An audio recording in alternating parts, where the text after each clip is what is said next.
Right now, charges dropped against Atlanta police officers connected to this video right here. It shows the night Spelman and Morehouse University students tased during a night of protest in 2020. The announcement has two of those victims very disappointed.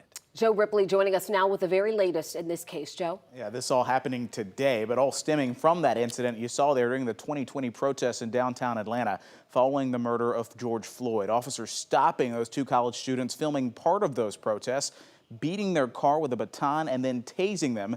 But now we know the officers' actions were deemed justified.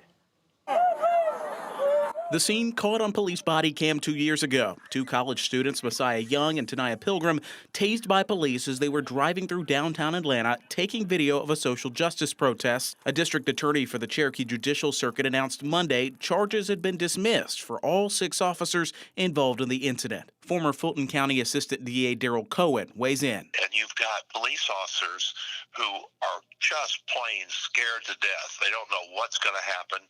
Attorneys for the students say police were not justified in what they called an outrageous level of violence. But after an independent investigation by the GBI last year, the DA disagreed, pointing out the 2 students violated curfew and the officers acted within the scope of their legal authority. And the body cam video, the prosecutors say, does not accurately portray the entire encounter.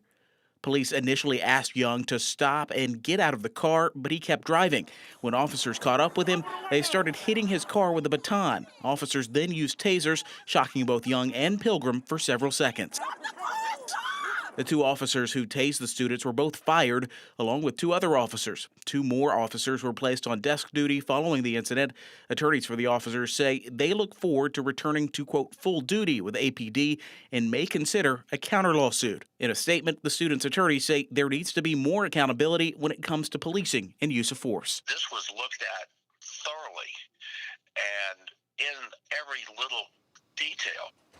And tonight, attorneys for the students said Young, Pilgrim, and their families have all had to wait in anguish and put their lives on hold throughout this entire legal process. We do expect to hear from both Young and Pilgrim tomorrow afternoon at 2 in front of the Fulton County Courthouse.